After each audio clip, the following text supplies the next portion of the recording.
आज आपको खूब सारा गर्व करने का मौका देते हैं, क्योंकि आज भारत ने चंद्रयान-3 लॉन्च करके नया इतिहास रच दिया है।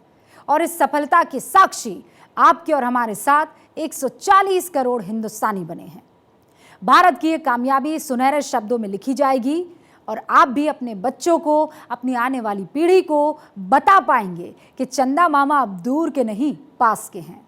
आज मैं इसरो के उन सारे वैज्ञानिकों को हाथ जोड़कर प्रणाम करना चाहती हूँ, सलाम करना चाहती हूँ।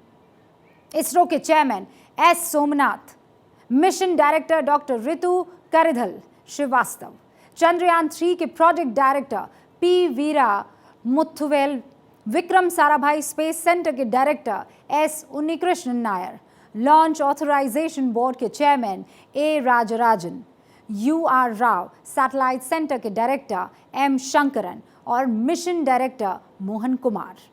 इनके अलावा उन सैकड़ों हजारों वैज्ञानिकों और हमारी तरफ से उन तमाम लोगों का अभिनंदन करना चाहती हूं जिनके जोश, जुनून, जज्बे और लगन ने दिन रात मेहनत करके इस महान राष्ट्र को ये ऐतिहासिक मौका दिया है। इस शानदार टीम ने न केवल करीब 615 करोड़ रुपए में मिशन तैयार कर दिया, बल्कि आज एक फिल्म का बजट जो कि इससे भी ज्यादा होता है, उससे कम बजट में इस मिशन को सक्सेसफुल कर ये बता दिया कि हम आसमान छूने में ज्यादा मेहनत तो करते हैं लेकिन खर्चा कम। हमारे वैज्ञानिकों ने पूरी दुनिया में ये संदेश दे दिया कि अब ये सांप सपेरों वाला हिंदुस्तान नहीं, चांद पर छलांग लगाने वाला भारत है। अब नाकामियां हमें रोकने की हिम्मत नहीं कर सकती है। 15 साल की मेहनत के बाद आज ये मौका आ गया है जब Indian space and research organisation ISRO ने चंद्रयान-3 कामयाबी से लॉन्च कर दिया है। इसरो ने इस मिशन में हुई गलतियों से सबक लिया, जिसकी वजह से चंद्रयान-2 सफल नहीं हो पाया था। सफल हुआ 95%, 5% इसलिए रह गया क्योंकि सॉफ्ट लैंडिंग की जगह वो हार्ड लैंडिंग कर गया। मैं इस बारे में कुछ और डिटेल बात करूंगी। ये भी जानने की हमारी कोशिश होगी कि हमारे लिए चांद पर पहुंचना क्यों जरूरी है। चांद पर पहुंच जाने से हमें क्या हासिल हो जाएगा? चांद और चांद के आगे इंसानों की बस्ती का क्या कोई स्कोप है? अंतरिक्ष में बसने के लिए क्या क्या तैयारियां हो रही है? इन सवालों के जवाब हम जानेंगे, लेकिन उससे पहले संक्षेप में कुछ बातें चंद्रयान के बारे में भी जान लेते हैं। आज घड़ी में जैसे ही दोपहर के 2:35 हुए, काउंटडाउन थमा, तेज आवाज के साथ आग और धुएं का गुबार फूटा और चंद्रयान-3 की उड़ान शुरू हो गई। चांद की तरफ जाते हुए चंद्रयान की गड़गड़ाहट से श्रीहरिकोटा के सतीश धवन स्पेस सेंटर का पूरा इलाका थर्रा गया। इस गड़गड़ाहट के साथ तालियों की गूंज भी शुरू हो गई। आप इस वक्त 5 तस्वीरें देख रहे हैं जिसमें चंद्रयान-3 की लॉन्चिंग, वैज्ञानिकों की खुशी और आम लोगों का उत्साह इसमें साफ तौर पर दिख रहा है। यकीनन ये बहुत बड़ी उपलब्धि है। इस मिशन की कामयाबी स्पेस में भारत को अमेरिका, रूस और चीन के बराबर ला खड़ा करती है। इस मौके के लिए बीते 4 साल से खास तौर पर काम किया जा रहा था, क्योंकि 7 सितंबर 2019 को 47 दिनों का रास्ता तय करके चंद्रयान-2 चांद पर लगभग पहुंच गया था। जैसी प्लानिंग थी सब कुछ वैसा ही हो रहा था। बेंगलुरु में इसरो के मिशन कंट्रोल रूम में तालियां बज रही थी। इस ऐतिहासिक मौके पर पीएम मोदी भी मौजूद थे, लेकिन रात 2:50 पर सबकी उम्मीदें टूट गई। लैंडर विक्रम सॉफ्ट लैंडिंग नहीं कर पाया और मंजिल के करीब जाकर क्रैश हो गया। ये इतना बड़ा झटका था कि इसरो चीफ के सिवान को रोना आ गया। तब पीएम मोदी ने उन्हें गले लगाकर हौसला ना हारने की हिदायत दी। चांद पर जाने के इस मिशन की शुरुआत 2003 में तब के प्रधानमंत्री अटल बिहारी वाजपेयी ने की थी। उन्होंने 15 अगस्त 2000 उन्होंने ये कहा था कि लाल किले पर उनके भाषण में ये बात उन्होंने कही थी। सुनिए क्या। विज्ञान के क्षेत्र में भारत एक ऊंची उड़ान लेने के लिए तैयार है। मुझे ये बताने में बड़ी खुशी हो रही है कि सन 1908 से पहले भारत चंद्रमा पर अपना अंतरिक्ष यान भेजेगा। इसका नाम होगा चंद्रयान प्रथम। तो 15 अगस्त 2003 में उन्होंने ये बात कही थी। वैसे भारत का स्पेस मिशन 1969 में यानी 1969 में शुरू हो गया था। हमने अंतरिक्ष में सबसे पहला उपग्रह आर्यभट्ट 1975 में छोड़ा था। राकेश शर्मा पहले भारतीय थे जो सोवियत रूस के सोयुज़ T-11 मिशन के तहत अंतरिक्ष यात्रा पर गए थे।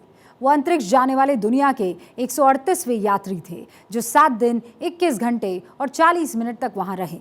अंतरिक्ष से उनकी बात तत्कालीन प्रधानमंत्री इंदिरा गांधी से हुई थी।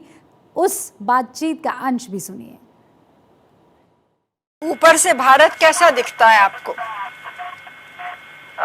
जी मैं बगैर किसी झिझक के कह सकता हूँ कि सारे जहां से अच्छा।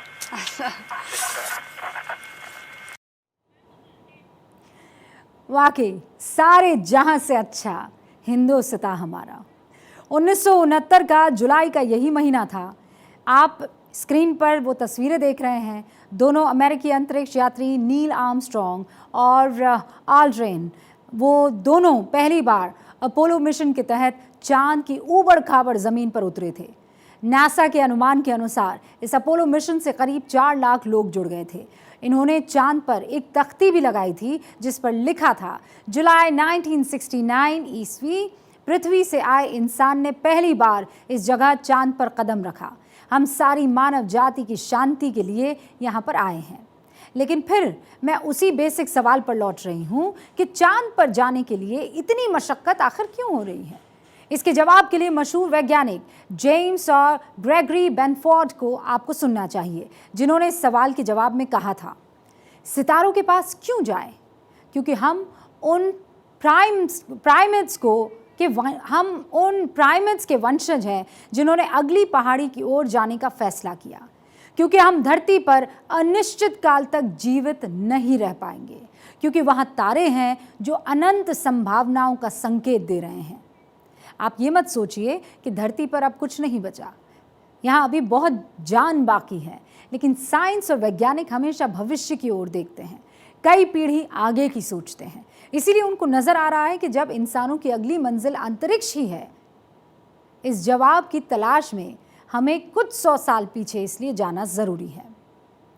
यूरोप में जब विज्ञान के नए नए प्रयोग हुए, कारोबार बढ़ाने के लिए नए नए इलाके खोजने की ज़रूरत हुई, तो पुर्तगाल के वास्को डी गामा ने भारत आने के लिए नया समुद्री रास्ता खोजा और इटली के क्रिस्टोफर कोलंबस ने नए समुद्री रास्ते से अमेरिका को खोज निकाला।